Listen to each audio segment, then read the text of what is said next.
Bueno, Lilia, estamos aquí haciendo un vídeo para el Día de la Discapacidad, que es el 3 de diciembre. Nosotros, evidentemente, pues estamos súper ligados a este día y queremos un poco reivindicar y decir, oye, pese a que somos personas con discapacidad, somos personas súper válidas, personas súper capaces y podemos hacer, vamos, somos iguales todos y aquí somos igual de capacitados que el resto del mundo.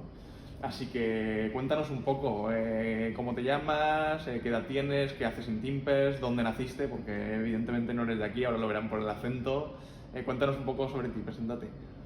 Soy Lilia, tengo 33 años y soy diseñadora gráfica de Timpers. Bueno, vengo de muy lejos, de Rusia, nací en Moscú y nací con un lipoma en la parte lumbar. Y pues cuando tuve un año me operaron, pero la operación no ha salido muy bien, así que me quedé con movilidad reducida en piernas.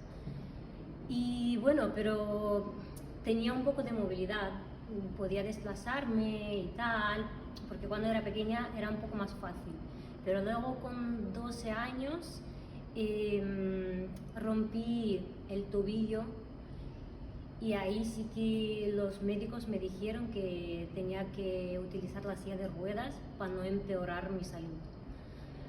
Y claro, y este momento para mí fue bastante duro, porque era ya el principio de adolescencia. Una edad complicada, ¿no? Claro, y pues muchos años me costó aceptarme como era. Porque claro, cuando tú eres un niño, tú no entiendes 100%, ¿sabes? Como, ¿qué es esto? Y nada, con 13, 14, 15 años fue bastante duro, porque yo también estudiaba en casa, no iba a instituto, iba al colegio, pero luego lo cambié por instituto, pero en casa. Así que claro, no tenía amigos, no tenía amistad, no tenía nada. Y luego con años he empezado a tener más amigos. Bueno, el tiempo, creo que cuando yo más o menos he empezado a aceptarme fue cuando empecé mi universidad. Ahí sí que, a ver, el primer año a lo mejor también era un poco duro, porque claro, tantos años sin hacer amistades, es como te sientas un poco apartado, y yo me sentía así. Y poco a poco es algo que se entrena también, ¿no? Sí, a ver, es que también es complicado cuando ya tienes, no sé, 18, 20 años, hacer como amigos. Y además, como yo no tenía mucha experiencia, claro, tenía mis amigos de infancia, que no es lo mismo, porque además también estas amistades con los tiempos se pierden. Así que sí, claro, tenía que empezar desde cero. Pero esto que me comentas de los amigos, ¿estaba provocado por la discapacidad o era simplemente porque tú habías vivido en un entorno muy casero en el que no habías salido mucho de casa, pero tenía algo que ver con la discapacidad, esta dificultad para hacer amigos? Yo creo que es una mezcla. No podía salir casi de casa porque claro, no estaba tan adaptado, porque era hace 15 años. Y pues en Rusia es aún peor, casi nada estaba adaptado. Mi casa, por ejemplo, no tenía, ¿cómo se dice? Rampa. Sí, ni rampa ni el ascensor especial, porque por ejemplo, para acceder al ascensor tienes que subir escaleras. Claro. Así que era muy difícil de salir de casa, y yo creo que era como conjunto de esas cosas. Y también yo creo que en Rusia todavía es un poco complicado el tema de discapacidad, porque ahí no se ven tanto. Por ejemplo, yo cuando vine a España veía muchísima gente en la silla de ruedas y pensaba, no he visto tanta gente en mi vida en la silla de ruedas. Te iba a preguntar eso precisamente, porque yo me acuerdo cuando te hicimos la entrevista para entrar a Timpers, que precisamente una de las cosas que más te había gustado de España y que te había hecho plantearte quedarte aquí era la accesibilidad, ¿no? Que Valencia era una ciudad muy plana, donde realmente era accesible y se podía acceder a todos sitios con silla de ruedas, o a casi todos los sitios con silla de ruedas. Sí, claro, yo por ejemplo, claro, el principal objetivo de mi mudanza era accesibilidad. Claro. Porque en Valencia yo me muevo sola, me desplazo sola por toda la ciudad y no tengo ningún problema. Y ahí, claro, ahí solo podía desplazarme en coche. Y pues, sí, porque ni metro ni nada está adaptado. Así que, bueno, volviendo al tema de amistades y todo esto, luego con los años, en el segundo curso, el tercero, ya, ¿cómo decirlo? Te fuiste adaptando, ¿no? Y fuiste haciendo amigos o... Sí, pues empecé a tener amistades y pues mis mejores amigas, que hay algunos que todavía estamos en contacto. Eso te iba a preguntar, sí, ya. Sí, y pues muchas amigas mías también están viviendo en otros países y pues estamos un poco así.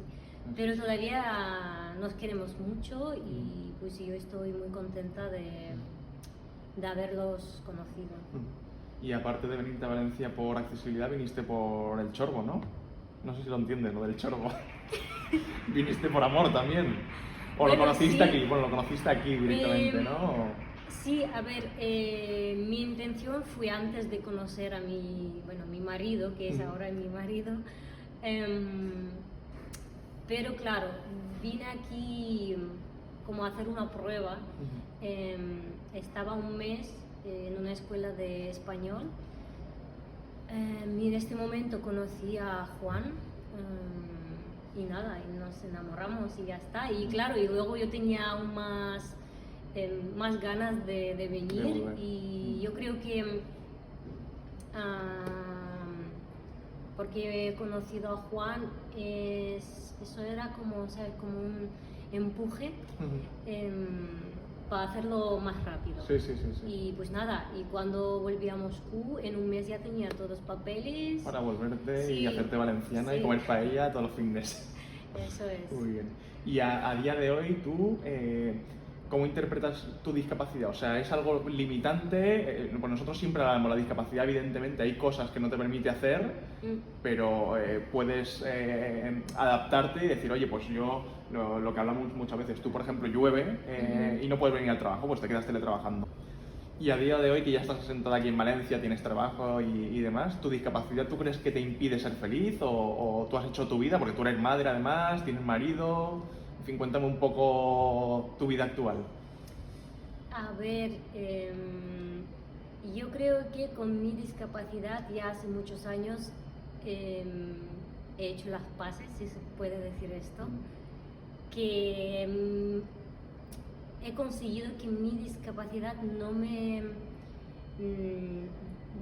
¿cómo limite, se dice? ¿no? No te limite. No, como descripción, como es describe, como no me representa como, ¿sabes? Como mi discapacidad no es como, yo no me siento, ¿sabes? Como discapacitada. Sí. Yo me siento como una persona normal, porque cuando tuve esos tiempos difíciles, es que para mí eran dos opciones, o quedarme triste en casa y viva, porque voy a seguir viviendo, o salir y descubrir el mundo, ser feliz y vivir esta vida. Entonces, pues podía elegir uno de estos y pensaba, a ver, yo quiero seguir viva, pero no quiero seguir viviendo amargada. Claro, quiero ser feliz, casarme, tener hijos, tener trabajo, viajar. Y yo no me siento limitada, ¿sabes? Como, no sé, yo pienso que cualquier cosa que quiero hacer, puedo hacerlo. Bueno, sí, a lo mejor no puedo bailar, que también bueno, puedo. Que sí puedes. Que también puedo, que sí, en pero... la boda vimos que sí que podías. Sí, pero no sé, Algunas cosas, Sí, sí. está claro, está claro. Pero casi todo que me gusta, Ujú. puedo hacerlo perfectamente. Y claro, también tengo algunos sueños que a lo mejor no se cumplieron, pero Ujú. no creo que ha sido por estar en silla de Ujú. ruedas. Sí, sí. Cada persona tiene sus sueños Ujú. y pues, Totalmente. Y por terminar ya, para las chicas con silla de ruedas que quieran ser madres, para ti ha sido ¿cuáles han sido los impedimentos de ir en silla de ruedas? ¿Han habido realmente? Porque a bote pronto hay gente que puede pensar, oye, una persona con silla de ruedas puede tener ciertas dificultades para ser madre o en fin, ¿tú te has encontrado con algún problema de cara a tener una niña?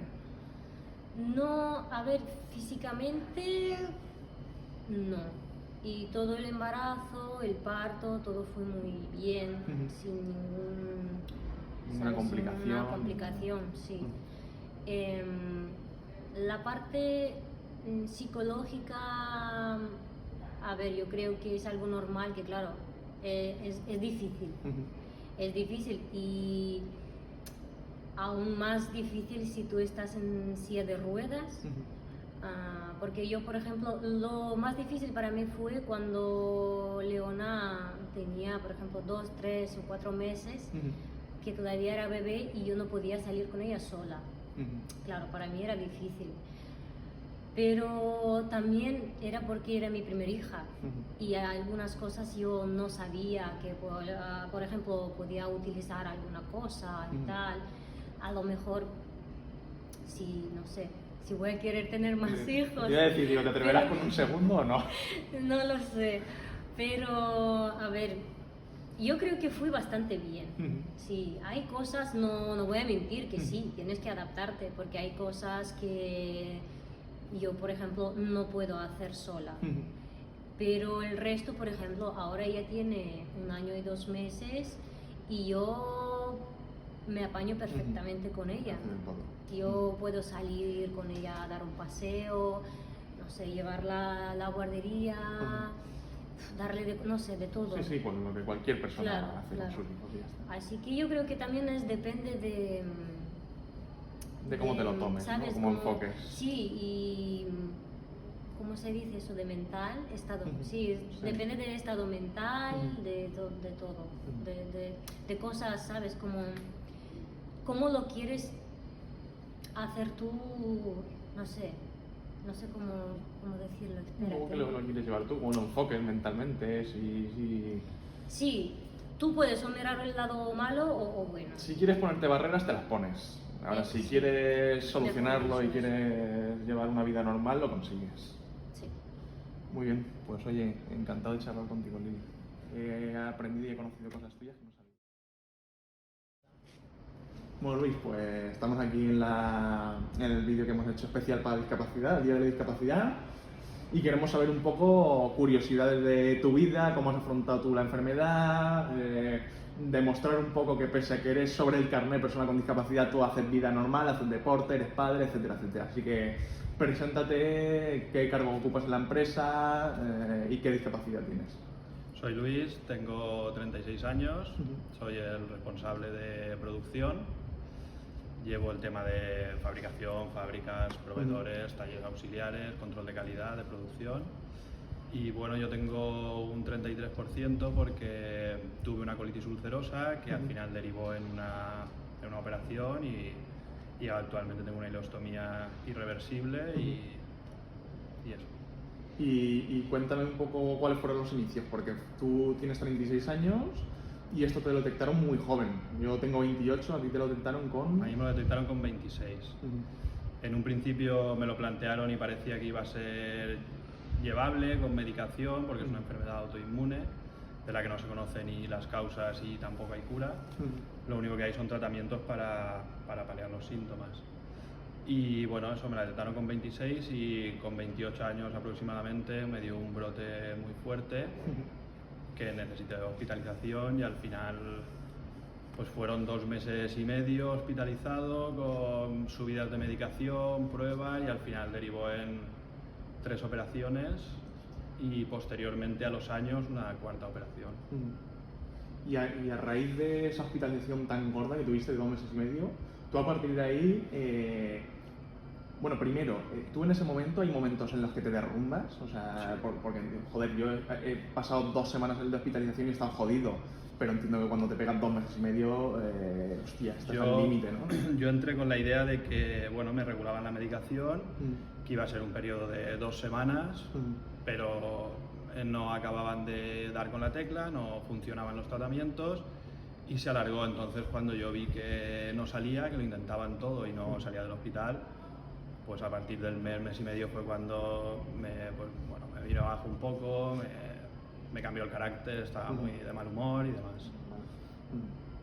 Y a raíz de esta hospitalización gorda, después tú tuviste vida normal, o sea, evidentemente pastillas y mucho cuidado las primeras semanas, etcétera, etcétera, pero... Yo, como estuve mucho tiempo sin comer, tuve cerca de un mes entero sin comer nada por boca, así que estaba alimentado y hidratado con fluidos, perdí 25 kilos.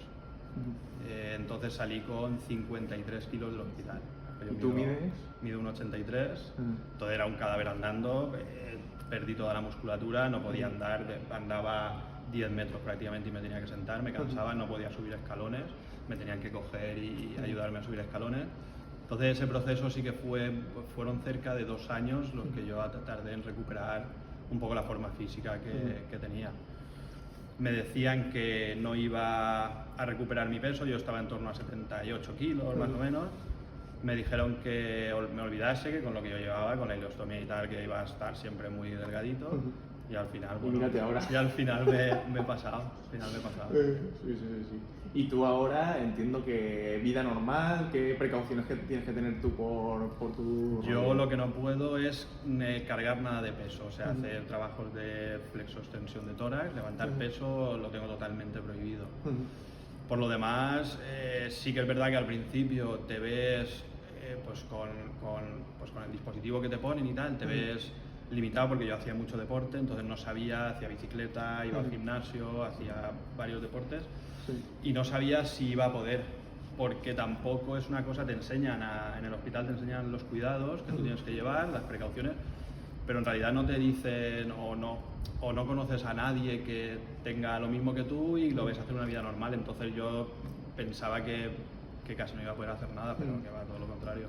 Entonces Luis, por terminar un poco, tú llevas vida normal ahora, tienes una familia, trabajas, tienes trabajo normal, antes te dedicabas al calzado, ahora también, cuéntame un poco... Sí, pues cuando me recuperé posteriormente me casé con mi pareja, tenemos una nena y bueno, en el tema laboral siempre me he dedicado al calzado, está más enfocado al tema de la fabricación, que es un poquito más físico porque a lo mejor vas cambiando, estás en producción, estás en almacén, estás moviendo peso y luego, claro, después de esto pues decidí formarme más en la parte técnica del calzado para no hacer trabajos tan físicos, o sea, pues... Te has adaptado, ¿no? Control de calidad, producción, más... Sí, exacto. Al final la discapacidad no es obviar lo que no puedes hacer, o sea, al final la discapacidad es adaptar precisamente tu vida a las cosas que puedes hacer y las cosas que no puedes hacer, o sea, hay que ser consecuente y saber lo que uno, hasta dónde puede llegar y hasta dónde no.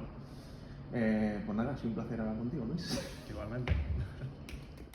Vale, pues María, estamos aquí, tú sabes más que nadie cuál es el motivo de que estemos aquí, porque es la campaña que estamos preparando para el Día de la Discapacidad, que evidentemente pues es algo que nosotros tenemos marcado en rojo en el calendario. Y bueno, pues vamos a hablar un poco de cómo hemos vivido cada uno nuestra discapacidad y demostrar a todo el mundo que vea este vídeo que de verdad somos todos iguales y que, en fin, que la discapacidad es algo que no se puede obviar, pero que se puede hacer una vida completamente normal. Así que preséntate un poco, cuál es tu edad, qué has estudiado, si quieres, qué puesto tienes en la empresa, etcétera, etcétera. Bueno, yo creo que la mayoría me conocerán, soy María, soy la chica de las redes sociales de Timpers, bueno, en general un poco de marketing en Timpers. Y tengo 23 años, acabé la carrera hace 2 añitos, estudié periodismo y ahora estoy cursando un máster, o sea que súper guay, me encantan las redes sociales y nada, estamos ahí acabando de formarnos. Eres la rookie de la empresa, ¿no? Sí. La joven. Sí. Muy bien. Y desde los 4 añitos tengo artritis juvenil que realmente cuando claro, yo empecé a andar, todo normal, no había ningún problema, y a los 4 años empecé a quejarme que me dolía la rodilla. Y estuve como 2 años yendo al médico diciendo que me dolía la rodilla, que la tenía inflamada, mi madre diciendo es que no es normal, cogía mucho a la niña. Y luego pasó el tiempo, yendo a un montón de especialistas, yendo a médicos privados, públicos, a un montón de hospitales, y nadie sabía lo que me pasaba. Que realmente es lo que suele pasar con las enfermedades raras, que es muy difícil de diagnosticar, hasta que un día se me hinchó, perdí completamente la movilidad de la rodilla, no la podía doblar, y ahí fue cuando me detectaron que tenía artritis juvenil, que bueno, es un nombre mucho más largo, es una enfermedad autoinmune, que no saben de dónde viene, no es heredada, nadie en la familia lo tiene, y ahí pues comencé un poco, realmente el tratamiento desde bien pequeña ha sido ponerme un gotero en el hospital. Sí que es verdad que cuando era más pequeña me pinchaba yo en casa, pero luego ya empecé con un gotero que realmente era lo que es más efectivo, que es un inmunosupresor. Y la verdad que hago mensual, mi vida ¿no? normal. Sí, hago mi vida bastante normal, que incluso muchas veces el tener una discapacidad que no es visible es bueno por un lado, evidentemente, pero también es malo porque mucha gente cuando, por ejemplo, entré en Timpers, yo había estado trabajando en otra empresa y mucha gente cuando le dije que venía a Timpers me dijo, ay, pero que ahí tiene que ser gente con discapacidad. Y yo les decía, es que yo tengo una discapacidad aunque no suela, o sea, aunque no lo veáis, porque sí que es verdad que nunca lo he ocultado y siempre lo hablo con naturalidad. Muchas veces lo hemos hablado eso, ¿no? El hecho de que sea una discapacidad no visible, que a mí también me pasa en concreto, hay muchas veces que te encuentras con gente que no se ha dado nunca cuenta de que tú tienes una discapacidad, pero al contarles un poco cómo lo sufres en el día a día, cuáles son las medicaciones, los cuidados que tienes que tener, etcétera, etcétera, se dan cuenta de eso, que pese a que tú lo lleves muy bien y que no se te note en absoluto, tiene sus complicaciones, tienes que llevar tus cuidados, tu medicación, etcétera, etcétera. Sí, al final mentalmente es lo que decimos siempre, hay dos opciones, o quedarte en casa cuando tienes dolor, o tomarte una pastilla y decir, hoy me voy al gimnasio, hoy me voy con mis amigas, hoy voy a hacer vida normal, aunque tenga un poco de dolor. Evidentemente, si tienes mucho dolor, pues te tienes que quedar en casa ese día y no puedes hacer vida normal, pero sí que es verdad que intenta siempre pues hacer como que no lo tienes, o al menos yo desde mi punto de vista siempre lo he intentado como obviar.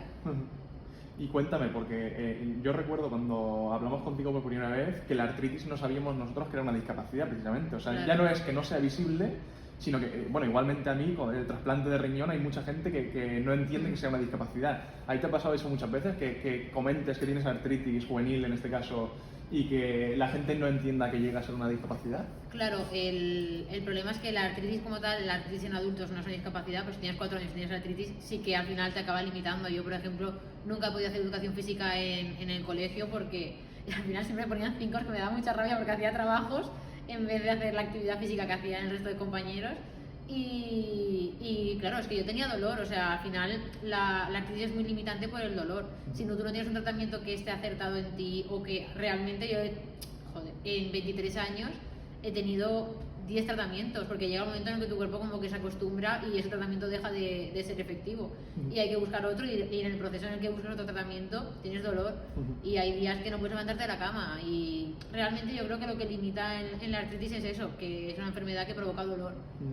¿Y la artritis, dices que es juvenil, es por la edad, o sea, porque eres muy joven o porque se detectó muy joven? Porque Claro, digo, porque oye, a lo largo de los años esa artritis juvenil se va a convertir en una artritis normal y puedes perder esa discapacidad, porque entiendo que las personas mayores con artritis no tienen discapacidad, o en tu caso esa artritis juvenil es crónica, claro, y va a ser para siempre igual. Se llama artritis idiopática juvenil porque es una enfermedad que te detectan cuando eres joven y que realmente cuando te hacen analíticas, por ejemplo, no es lo mismo lo que sale una persona que tiene artritis cuando tiene 80 años que la enfermedad que es la IJ. Entonces la discapacidad va a ser para siempre, porque además una persona con artritis cuando tiene 80 años realmente es que ya le duelen todos los huesos de por sí, entonces es una enfermedad que yo creo que ni se detecta ya cuando eres muy mayor. En cambio, cuando eres joven sí que te llega a limitar. ¿Y tú ahora cómo te ves? O sea, porque tú eres, para mí eres el terremoto de la empresa, eres una chica súper extrovertida, que está siempre metida en 1000 historias, trabajas, haces el máster, los fines de semana estás de aquí para allá, sales a cenar con normalidad, o sea, tú haces vida normal. Sí. A día de hoy, ¿cómo influye la discapacidad en tu vida? realmente intento que la discapacidad no influya en nada en mi día a día. Intento no pensarlo. Sí que es verdad que, por ejemplo, hay épocas en el que pues que siempre voy con un montón de pastillas en el bolso que digo, madre mía, digo, cualquiera que se me pilla la policía con tantas pastillas en el bolso van a decir esta. Pero realmente intento hacer vida normal, lo que se dice normal. Me gusta hacer deporte, me gusta estar con mis amigas, me gusta venir a trabajar. Y sobre todo creo que una de las cosas que hacen que esté bien es tener la cabeza entretenida. Porque yo sí que es verdad que a lo mejor estoy 3 días en casa y ya empiezo a decir, uy, me duele la rodilla, o ay, no sé qué. Entonces siempre el estar intentando hacer cosas realmente es por eso, por no darle la importancia a la discapacidad que tiene. Vale, pues María, y ya por terminar un poco, ¿quieres, porque nosotros eso siempre hablamos de que, bueno, que es una discapacidad no visible, que empieza un poco con unos dolores que poco a poco se van acentuando y que igual sí que puede ser peligroso si lo dejas correr y los dolores van a más, etcétera, etcétera, que igual si pillas antes la enfermedad y la medicas y la tratas. Claro, además si yo, por ejemplo, no hubiese tenido un tratamiento y ahora mismo probablemente iría en silla de ruedas, porque al final la articulación se acaba deteriorando. Y yo animo a todo el mundo que visiten al médico, que vayan a urgencias, que si de verdad tienen dolor que no lo dejen pasar y que realmente hay muchas enfermedades que están escondidas y que de repente se despiertan. Entonces que no lo dejen pasar. Muy bien. Pues oye, un placer hablar contigo también. Bueno, Robert, ya sabes que estamos aquí por la campaña de Somos Iguales, que estamos haciendo en Timpes por el Día de la Discapacidad, que es el 3 de diciembre, es hoy. Y nada, al final queremos contar un poco la historia de cada uno de nosotros. Queremos que la gente vea que somos iguales, que a pesar de tener una discapacidad tenemos prácticamente las mismas oportunidades que el resto. Y nada, cuéntanos quién eres y qué discapacidad tienes.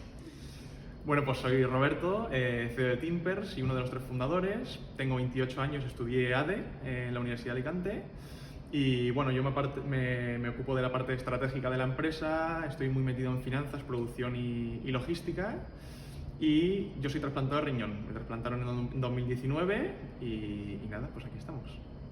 ¿Y cómo fue ese momento de trasplantarte? O sea, ¿qué te sucedió antes? ¿Cómo ha sido el paso hasta llegar al trasplante? Pues mira, todo empezó en 2015. Yo me acuerdo que fui un día a la universidad, me levanté por la mañana y no podía ni moverme porque la parte del juanete del pie derecho me dolía mogollón. Y me acuerdo, mi padre además es profesor de la universidad, íbamos juntos a la universidad y decía, hombre, ¿cómo no vas a ir tú a la universidad? Anda, métete en el coche y vamos para clase que tú te quieres caquear. Y bueno, fuimos ahí en el coche, yo no podía ni moverme, mi padre al final vio que estaba realmente jodido y me llevaba casi apoyado en él a clase porque no podía ni moverme, me costó mucho meterme la zapatilla. Y bueno, ese día mi padre me dijo que podía ser gota, porque él también sufría algo de gota, y me decía, hostia, hazte una analítica porque a ver si esto va a ser algo más, por lo menos para tratarte, para que no tengas el ácido úrico alto, etcétera, etcétera. Y bueno, yo la verdad es que era muy contrario a hospitales, no me gustaba nada ir y yo no quería hacer nada. Muy mal. Y bueno, pues en ese momento me hice una analítica en 2015 y me salió que tenía un problema grave de riñón.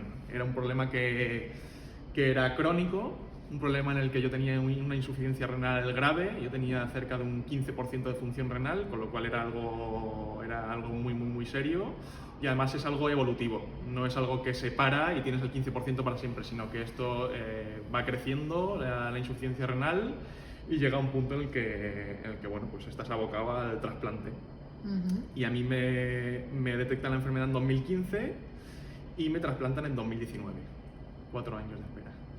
Y el trasplante es de tu madre, que muchas veces lo has contado. ¿Y cómo fue el momento en el que dijo tu madre, te dono yo el riñón?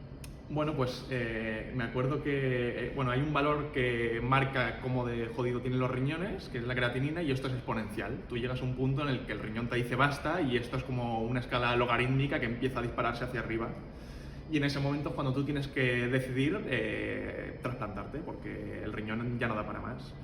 Entonces, pues mi madre tenía claro que quería donarme el riñón, quería darme la vida por segunda vez. Y un mes antes de que llegase el momento del trasplante se empieza a hacer las pruebas para ver si había compatibilidad conmigo. En ese momento había compatibilidad, hicimos las pruebas y todo salió perfecto. Mi padre no pudo donar porque él tenía un 70% de función renal y creo que el límite es 80 para poder donar. Y además mi padre era mejor donante porque al ser el más grande, más alto, se ajustaba más a mis cualidades físicas. Él mide más o menos como yo, pero al final él no pudo y fue mi madre finalmente la que me lo donó. ¿Y tuviste miedo? Pues tuve mucho miedo por desconocimiento, porque yo no tenía ninguna persona con trasplante renal cerca, nunca había hablado con una persona que hubiese tenido los mismos problemas que yo. Importante tener referentes sí. de la discapacidad. Súper importante. Y bueno, tenía miedo, lo que pasa es que no fui consciente, yo creo, del trasplante hasta el mismo día que me trasplantaron. Porque yo había tenido una vida plena, no había pasado por diálisis nunca. Yo casi no me había enterado de que tenía los riñones fastidiados hasta que el día de antes, el 5 de marzo de 2019, me trasplantaron. Y cuando ya te meten en cama y vas para el quirófano, cuando dices, ostras, que de verdad aquí me van a meter un riñón extra. Y bueno, ahí... Eso de extra, explícalo, que mucha gente no sabrá que tienes 3 riñones. Sí. Bueno, eso es una de las anécdotas para mí del trasplante, porque un mes antes, cuando empezamos a hacer las pruebas de compatibilidad con mi madre, yo precisamente al nefrólogo digo, oye, ¿cuál de los 2 riñones me vais a quitar? Porque los 2 están fastidiados, alguno me tendréis que quitar. Y me decía que no, que aquí era más difícil sacar el riñón y volver a meter que meter directamente el riñón en el cuerpo y no dejar el hueco libre, porque al final mis riñones eran más grandes que los de mi madre, completar el hueco con el riñón de mi madre es siempre más complicado que meter uno nuevo, y yo tengo 3 riñones, yo tengo el riñón de mi madre aquí delante y bueno, y fue todo súper bien, yo estuve hospitalizado solo una semana. Y bueno, la verdad es que yo he sido un paciente que he tenido mucha suerte, el trasplante fue rápido, compatibilidad desde el minuto 1, la medicación siempre la he tolerado súper bien, nunca he tenido problemas, así que he sido un paciente con mucha suerte. Y por desconocimiento te pregunto, ¿has tenido miedo al rechazo? O sea, quiero decir, ¿después de tanto tiempo puedes rechazar el riñón? ¿O llega un momento en el que ya no se puede rechazar? ¿O tiene fecha de caducidad? Quiero decir, te han dicho, el riñón de tu madre te va a valer 10 años, luego vas a tener que coger otro. Hombre, rechazo yo creo que a estas alturas ya no puede haber. La verdad es que ahí también tengo desconocimiento. Nunca me he planteado el que después de 3 años pueda tener rechazo. Al principio sí que tienes algo más de miedo, porque las posibilidades de rechazo la primera o segunda semana son mucho más altas que más tarde. Pero no, había salido todo tan bien y había sido todo tan cuadrado en fechas que yo solo podía esperar que saliese bien. Y en cuanto a la fecha de caducidad del riñón, sí que es verdad que muchas veces me planteo decir, oye, cuando yo tenga 50 años, el riñón va a tener 90. Claro. Evidentemente, aunque esté muy sano, el riñón va a tener 90 y yo voy a tener un riñón válido de 90 años. Pero bueno, como es dentro de 30 años o dentro de 25 años ni me lo planteo, y me imagino que conforme avanza la medicina estos años, yo creo que dentro de 25 años me pondrán uno de cerdo o alguno impreso en 3D o alguna historia de estas. Sí, la verdad que sí. Y no sé, en tu día a día, el tener un riñón de más o tener un trasplante de riñón, ¿realmente en qué te afecta? Pues me afectan bien poquito. Tampoco puedo levantar peso, como es el caso de Luis. Yo trato de levantar muy poco cuando vamos al almacén, pero la verdad es que con compañeros que sí que pueden levantar peso, pues no, lo que decimos siempre, trabajamos en equipo y lo que puede hacer uno lo que no puede hacer uno lo hace el otro. Y sí que es verdad que tomo muchas pastillas. Eso sí que al principio me costó mucho, me tenía que poner muchas alarmas porque al final los inmunosupresores son fundamentales a la hora de que el riñón no rechace, que al final el cuerpo no ataque al riñón, porque los inmunosupresores lo que hacen es bajar las defensas para que el cuerpo no ataque a ese órgano que entiende que no es suyo, que no es del propio cuerpo. Y bueno, pues sí que es verdad que llega un punto en el que lo haces rutina, que es casi como levantarse y desayunar, que sabes que tienes que desayunar, pues es tomarse las pastillas. ¿Qué le dirías a la gente que le van a hacer un trasplante próximamente? Pues mira, yo hablo desde el punto de vista del riñón. El riñón sé que de los trasplantes es de los más sencillitos, pese a que sea una operación complicada, es de lo más sencillito que hay dentro de la rama de los trasplantes.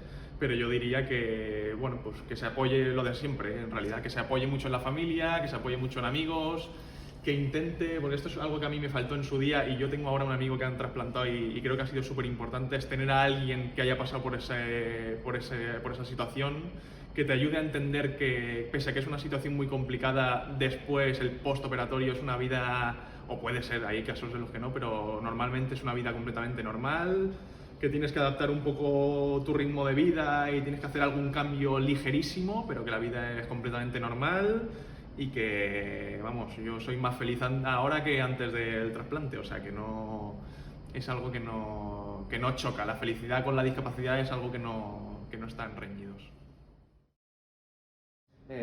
Yo conozco, yo creo que todo sobre ti, así que el objetivo es que en esta charla de un ratito pues la gente te pueda conocer, pueda saber cómo es tu discapacidad, cómo la has vivido tú desde tus propias carnes y bueno, un poco preséntate, tu edad, qué has estudiado, cuál es tu rol en Timpers, eres fundador, empezaste desde los inicios, cuenta un poco, preséntate.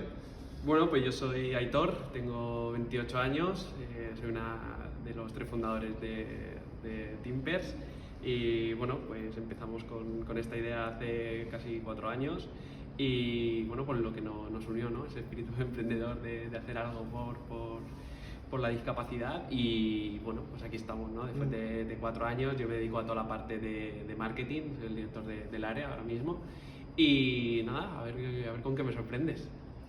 Bueno, te reconozco que me ha costado porque al final cuando conoces tanto a una persona es difícil saber qué es lo que te impactó en el pasado para poder preguntártelo ahora y que el resto del mundo pues sepa un poco cuál es tu historia. Pero sí que es verdad que siempre que hablo con otros compañeros y hablamos de la discapacidad y demás, siempre decimos que la fibrosis quística precisamente es la más complicada, yo creo, de las que tenemos en el equipo, porque es degenerativa, es una enfermedad que tiene una esperanza de vida corta y además tu ejemplo de vida es alucinante. Así que quería preguntarte cómo fue, pues eso, cómo fuiste tú consciente de que tenías esta enfermedad, primeras charlas con tus padres, que al final tus padres son los que han sufrido desde el inicio pues esta discapacidad, que es la fibrosis quística. Y bueno, cuéntanos un poco los inicios de tu vida, que sé que son una historia impresionante. Pues bueno, yo tengo esta discapacidad desde nacimiento, reconocida desde nacimiento y al final, pues como tú decías, ¿no? Al final son mis padres los que se comieron ese primer choque, que al final a ellos le dan la noticia y además le dan la noticia porque yo tengo, antes de que me reconocieran a mí la enfermedad, yo tuve una hermana un año antes, la cual pues falleció por unas circunstancias que no sabían. Y yo cuando nací, a los pocos meses, no cogía peso, estaba otra vez con mocos y no sabían qué eran y le dijeron que era una neumonía, ¿no? Como le dijeron a mi hermana. Entonces fue un poco la noticia que le dijeron a mis padres de, oye, tiene una neumonía. Y mis padres dijeron, ya me dijisteis eso hace un año y mi hija salió en un ataúd, ¿no? Entonces fue como muy chocante el que ellos tuvieran que decir que ya les pasó eso, ¿no? Y ese antecedente fue el que hizo que a mí me hicieran un montón de pruebas. Yo estuve en la UCI no sé cuántos meses hasta que descubrieron que yo tenía esa discapacidad, fibrosis quística, que es una enfermedad que te ataca a los pulmones, al páncreas y al hígado. Y la primera noticia que se llevan ellos es que yo no voy a pasar de 8 años, que tiene cura, o sea que tiene cura, que tiene tratamiento, pero que bueno, la esperanza de vida son 8 años y que bueno, que ánimo y que a disfrutar todo lo que puedan, ¿no? Entonces, pues claro, mis padres venían de perder a una hija y la siguiente noticia que le dan es que su hijo, que ya lo han detectado, no va a pasar de 8 años. Entonces yo no me quiero ni imaginar cómo es esa noticia al recibirla, se me ponen los pelos de punta. Y entonces lo derivan, creo que es al hospital de Alicante y una vez lo derivan, dicen que hay una chica en Madrid que está llevando todo el tema de fibrosis quística y que la van a trasladar al hospital de San Juan, que yo, para mí esa era mi segunda casa, estaba siempre ahí. Y esa fue como mi segunda madre, ¿no? La doctora Juste, que enseguida cogió a mis padres, les dijo tranquilos, la medicina está avanzando muchísimo, al final esto hay que tratar al niño con muchísima normalidad. Y yo creo que esa primera mentalidad de vamos a tratar bien al niño, que pueda hacer vida normal, aunque tenga una esperanza de vida corta, vamos a hacerlo que el chaval disfrute. Y yo creo que esa es una de las partes fundamentales de mi vida, el ser proactivo en todo, feliz, que a mí la enfermedad no tiene por qué frenarme. Y yo a ella, vamos, la considero uno de los pilares de mi vida, que hace poco además uno de los premios que nos dieron en Elche, estaba ella de jurado y fue la que nos entregó el premio y para mí fue como, ostras, me dieron 8 años de vida y ahora 27 años después me estás entregando tú a mí un premio y fue un momento para mí súper bonito. O sea que esos primeros inicios yo no los pude ver, pero entiendo que mis padres fue una situación muy dura y le quiero dar las gracias a ellos porque a mí nunca me han transmitido esa sensación de, ¿no? No tienes esta esperanza de vida. Yo nunca me he enterado y siempre he tenido como ese afán por vivir y nunca me he preocupado.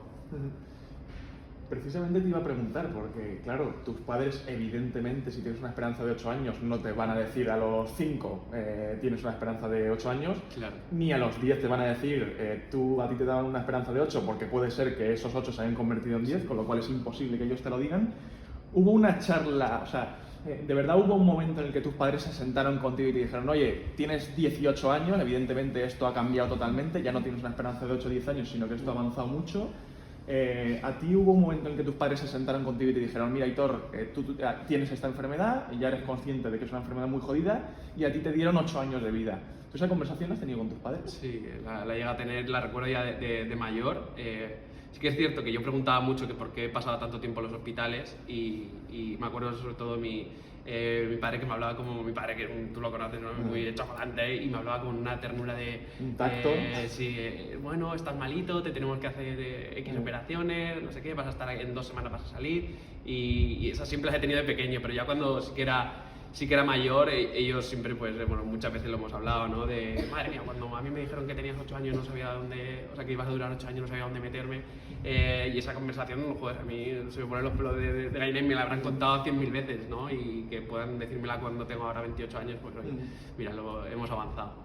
Que por contra, a ti te dieron una esperanza de vida muy muy corta cuando eras muy muy joven, pero quiero que cuentes también que tú eres, bueno, no sé ahora si es así, pero tuvo un momento cuando yo te conocí y cercano a los 20 años que tú eras el mejor paciente de España de fibrosis quística, ¿no? O sea, tú ibas a la espirometría en el Hospital de la Fe de Valencia y eras el número 1 de España, ¿no? No sé si el número 1 aquí en Valencia, yo creo que casi que sí, porque siempre he tenido la mentalidad de, oye, estoy malo, pues voy a hacer más ejercicio. Yo he jugado a fútbol toda mi vida, he jugado contra ti de pequeño y siempre me he querido esforzar más, ¿no?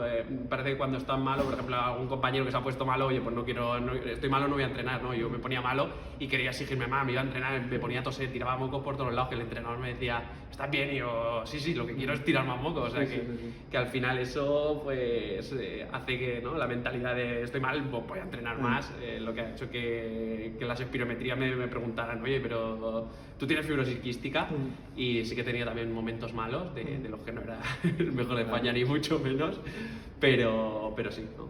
Y tú también te quería preguntar, evidentemente la fibrosis quística pues tiene su medicación, tiene sus estancias en el hospital, como todas las enfermedades, pero una cosa que es súper curiosa y que además eres la envidia de media España es que tú puedes comer lo que quieras. O sea, a ti te obligan a comer grasas, ¿no?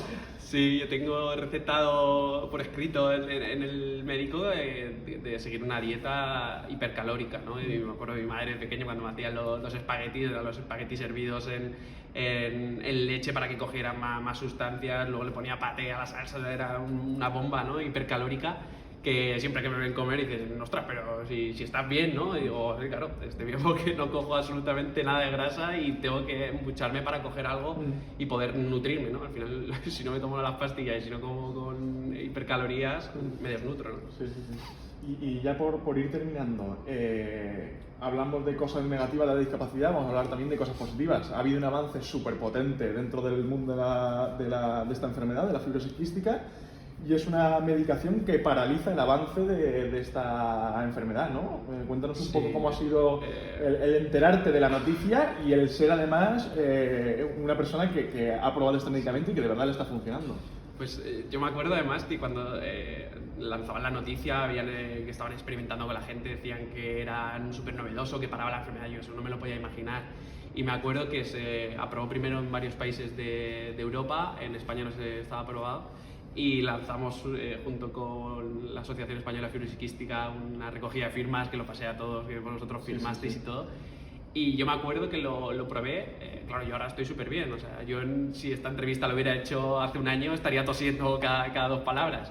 Y yo me acuerdo el día que vine a la oficina, que me tomé las pastillas por la mañana, que recuerdo el estar hablando y estar viendo cómo todos los mocos que me costaban muchísimo expulsarlos, que yo me tiraba a lo mejor 2 horas por la mañana haciendo un montón de tratamientos para poder expulsarlos, que me estaban saliendo solos.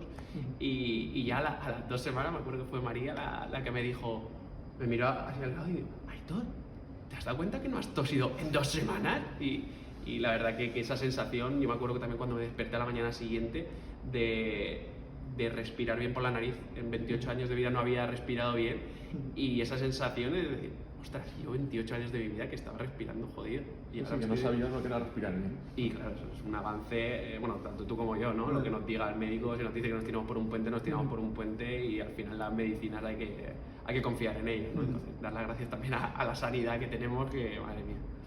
Y por terminar ya, y por hacer un poco de énfasis en lo que es el objetivo de esta campaña y demostrar que de verdad somos todos iguales.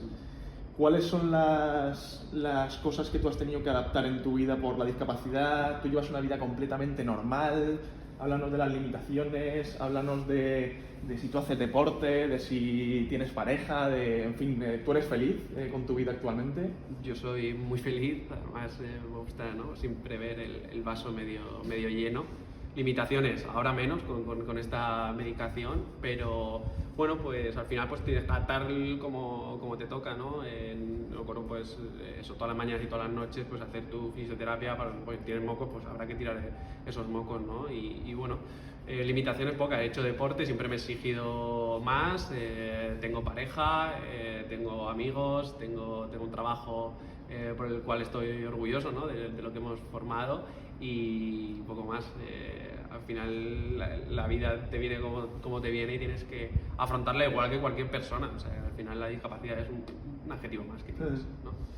Y pregunta extra, que no te la iba a hacer, ya se me acaba de ocurrir. Si esto evoluciona tan favorablemente como parece que está evolucionando, si te quita la discapacidad, ¿qué hacemos? Bueno, pues me monto un grupo de ex discapacitados. Ahí tendremos que reformar los estatutos. Hay que hacer algo, me salgo y os veo desde fuera, estaré orgulloso. Ojalá, ¿no? Ojalá la vida siguiera, ¿no? Muchas veces nos dicen, no pago, tengo descuento, no sé dónde, ay, qué morro, tienes descuento. Sí, ojalá tuvieras tú el descuento también, y yo no tuviera discapacidad. Pero, o sea que... Muy bien. Pues nada, me ha encantado mucho abrirme contigo. Así que para empezar, preséntate un poco, qué has estudiado, tu nombre, tu edad, a qué te dedicas dentro de la empresa y cuál es tu discapacidad. Bueno, pues yo soy Diego Soliveres, en Timpers me encargo de las áreas de comunicación y recursos humanos. Mi discapacidad es ceguera, tengo un pequeñito resto visual, tengo un problema de nacimiento que tiene que ver con la retina. Y bueno, estudié Derecho, más bien empecé Derecho, pero no la acabé por circunstancias pues como le ocurre a mucha gente. Y nada, aquí estoy ahora peleando para que Timpers se haga todo lo grande que se merece ser. Que va a ser grande. Para empezar, cuéntame un poco, porque no sé si la gente lo sabe, pero tú cuando naciste ya con la enfermedad que tienes a día de hoy. Naciste con la idea de que fuese una enfermedad degenerativa, y cuéntame un poco cómo son los inicios, cuándo eres tú consciente ya de que tienes un problema de visión, si eres consciente, pues eso, de ese posible progreso que puede tener la enfermedad, que bueno, después abordaremos un poco cómo ha ido evolucionando. Cuéntame un poco cómo es tus primeros momentos al saber que tienes este tipo de discapacidad. La verdad es que son momentos que yo no te sabría contar mucho, porque claro, mis padres se dieron cuenta cuando yo tenía escasos meses de que no reaccionaba a los estímulos visuales como reacciona cualquier niño. Entonces, desde muy pequeño ya me llevaron a clínicas oftalmológicas de toda España, y ahí es cuando les dicen que creían que tenía una enfermedad llamada retinosis pigmentaria, muy común dentro de los ciegos, y es una enfermedad degenerativa. De hecho, yo tengo muchos amigos que estudiaban conmigo en el colegio que tenían la misma enfermedad y hoy en día, por desgracia, no ven. Yo realmente tenía un pequeño resto visual por el ojo derecho que todavía conservo, y sí que recuerdo el momento de una visita que hice a un prestigioso oculista, oftalmólogo de Alicante, el doctor Alió, que es el que le dijo a mis padres que él garantizaba que yo no tenía retinosis y que el resto visual no lo iba a perder, que tenía una enfermedad muy rara llamada amaurosis congénita de Leber, que es exactamente igual que la retinosis, con pequeñitas variaciones, pero que o no degenera o degenera más lentamente. Pero claro, las primeras noticias de lo que yo tenía se las dieron a mis padres cuando yo prácticamente tenía menos de un año de vida, entonces fueron ellos los que se comieron realmente la película. Yo no fui consciente yo siempre he vivido igual y realmente pues también te digo la verdad, vives al día. Ahora ves, pues bueno, lo que venga mañana no lo sabes lo que va a ser, pero yo no fui nunca consciente de esas cosas, que mis padres son los que las sufrieron. ¿Y cómo fue tu infancia? ¿Fue una infancia complicada? ¿En algún momento te sentiste excluido por la discapacidad que tú tienes? Siempre hemos hablado que en el fútbol pues a ti te elegían el último porque evidentemente tenían que contar contigo, pero tú no eras el mejor, evidentemente. En esos momentos tú, ¿cómo lo has vivido? Porque tú eres una persona muy positiva, pero entiendo que eso te puede afectar mentalmente. ¿Cómo ha sido tu infancia? Pues mira, se puede decir que yo cuando me empecé a dar cuenta de esas cosas, es súper interesante, fue en la adolescencia, porque la infancia, como yo estudié lo que era la EGB antes en un colegio de la ONCE, mi infancia ha sido siempre rodeada de gente también ciega. Por lo tanto, ahí éramos todos iguales, las mismas oportunidades para todos, la misma educación para todos. Entonces, claro, dentro de los ciegos no te ves discriminado. Incluso en algunas situaciones en las que jugábamos, por ejemplo, como tú dices, al fútbol, pues había gente que sí que veía mucho más que yo, pero también había gente que veía menos que yo. Entonces, se puede decir que fue en la adolescencia cuando yo entré al instituto, cuando te das cuenta realmente de este tipo de cosas, cuando vas a jugar al fútbol y tú no tienes la opción de recibir un pase largo, cuando no sabes que alguien va a entrarte, cuando empiezas incluso a salir de fiesta, que la gente habla de, hostia, pues mira a esta chica, mira a aquella, y tú no puedes a lo mejor apreciar las mismas cosas que ellos, te preguntas a veces, coño, ¿y por qué yo no? O por qué, pero bueno, a fin de cuentas son cosas. Yo creo que también puedo decir que yo he tenido otras sensaciones brutales que a lo mejor otros no han tenido. A mí una de mis pasiones es ir al fútbol. Yo no veo el partido, pero seguro que siento el estadio mejor que nadie. La música, que es mi pasión, también la vivo de otra manera. Yo en un concierto no puedo ver a los artistas, pero lo sientes desde otra forma. Entonces, y te ves un poco a veces, no sabes por qué tú eres el que tienes que estar sufriendo esto, pero es que al final vives otras cosas tan chulas y tan únicas que la gente que no tiene discapacidad tampoco las vive como yo, que tú te quedas con esos privilegios que tienes tú, en verdad. Agudizas muy otros guay. sentidos, ¿no? Totalmente. Y una vez que sí que te quiero contar, que sí que la única vez que me he sentido un poco, que me he sentido por la discapacidad discriminado, también fue en el instituto. Yo elegí en su momento letras puras, encaminadas a derecho, como hice después, y tuve una situación muy compleja, que fue, yo elegí historia del arte, y el profesor que tenía yo de historia del arte, tuvimos un conflicto gordo con el instituto porque decía que se negaba a darme historia del arte, que el arte es muy visual, muchas pinturas, y que cómo iba a explicarlo o cómo iba a aprender arte un ciego, y él no quería darme historia del arte. Y luego casualmente en selectividad me tocó el tema de Egipto, que es mi tema preferido, las pirámides y todo esto, y en selectividad saqué un 10,00, ponía en mi tarjetita en arte. Tontos hay en todos lados, Diego. Además, bueno, relacionado con el arte y la cultura, tú has sido músico, eres músico de vocación, has tocado la batería. Cuéntame un poco cuál ha sido tu experiencia con la música. Pues creo que es, si cabe, lo que ahora mismo podemos dar todos gracias, y poco creo que lo valoramos, a que en comunicación creo que me defienda bastante bien. La música a mí me ha dado mucha independencia, porque tú llegas a tu concierto de turno, cada compañero tiene un montón de cosas que hacer, a ti te da la independencia de montar tu instrumento, de hacer tu prueba de sonido, de acabar el concierto, de desmontarlo, y sobre todo te da la capacidad de perder el miedo escénico. Yo he tenido la suerte de tocar en conciertos a lo mejor muy pequeñitos, pero también he tenido la suerte de tocar delante de miles de personas, teloneando a grupos famosos españoles como Danza Invisible, por ejemplo, y son experiencias que ya no me quita nadie, y me ha dado una independencia y unas tablas y esto de no tener miedo al público, a que me dé igual que haya 20 que 20.000, y creo que gracias a eso ahora tengo la soltura que tengo en las charlas o en las entrevistas, o me da la opción de tener ese desparpajo. Y la música, yo siempre lo digo, yo durante 18 años he sido batería y tengo ahora 42 años, entonces por suerte o por desgracia es a lo que he dedicado más años en mi vida, y si alguien me pregunta qué soy, yo siempre diré que yo soy músico, y que ahora pues mira, como la vida te lleva a la marcha, pues ahora estoy aquí, pero sí, es mi pasión. Volviendo un poco a la discapacidad y pese a que tú ya, como dices, tienes 42 años y ya estás talludito, ¿tú has llegado en algún momento a tener miedo de que esa enfermedad, que en principio no va a evolucionar, de verdad evolucione y te quedes completamente ciego?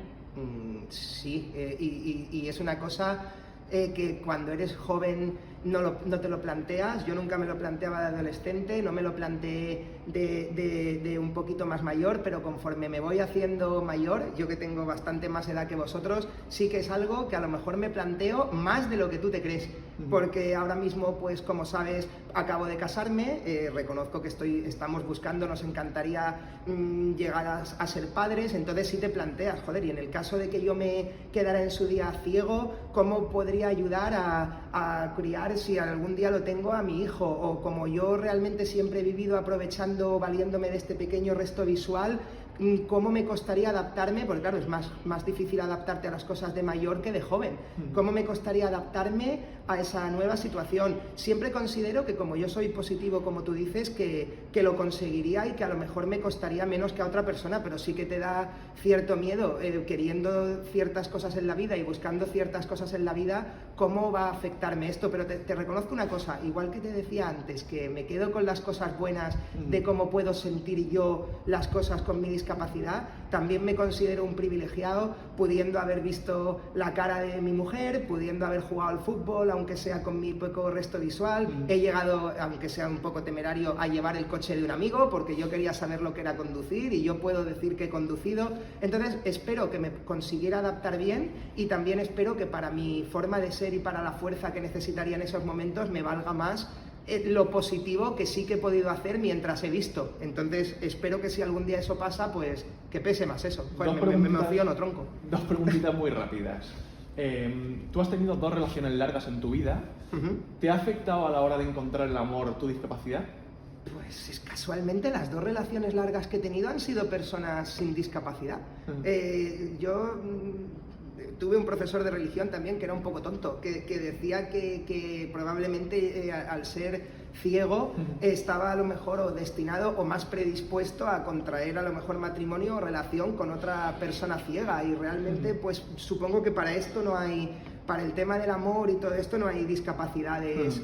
Entonces, casualmente, estas 2 personas de las que hablas no tienen ningún tipo de discapacidad y, bueno, y ellas me han elegido con esto, sabiendo lo que hay. Me ha gustado mucho que menciones precisamente eso, porque parece, o todo el mundo, a mí cuando me pregunta, oye, Diego tiene pareja, y digo, ¿es ciega? La primera pregunta es ciega. Claro. Oye, que no hace falta que el ciego esté relacionado con otra ciega, que no tiene nada que ver una cosa con otra. Claro.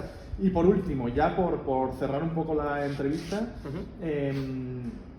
para cumplir un poco el objetivo de esta campaña y demostrar que todos somos iguales, tú al final, pese a que es una discapacidad visible y que es radicalmente distinta a la que puedo tener yo, que yo soy trasplantado, ¿cómo te afecta en tu vida diaria? ¿Tú eres plenamente feliz? ¿Tú eres independiente? ¿Tú eres una persona que necesita ayuda constantemente? Cuéntame un poco cómo es tu día a día de hoy y en qué te afecta directamente la ceguera.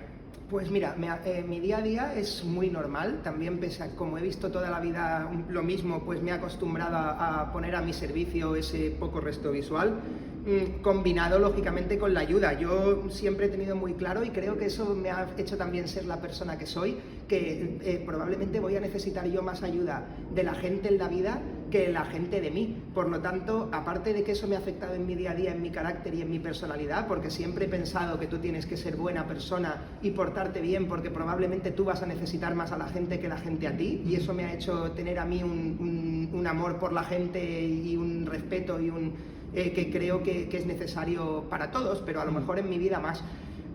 Te diría que sí, mi vida es perfectamente normal, gracias a Dios tengo las ayudas que necesito, como puede ser el famoso mando que conocéis de los semáforos, o puede ser el haber aprendido bastón, o el haber aprendido el braille y demás.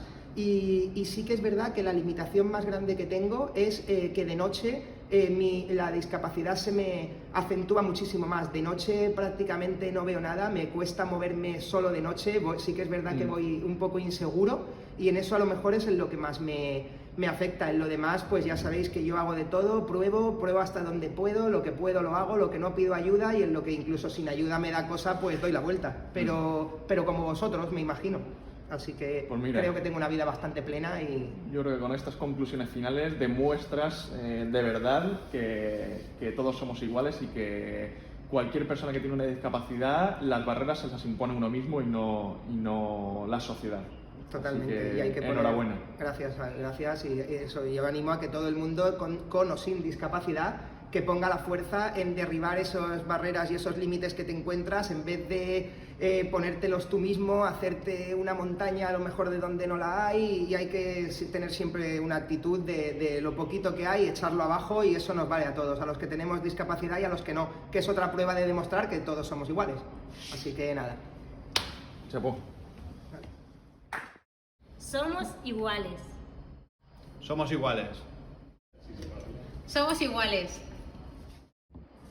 Somos iguales.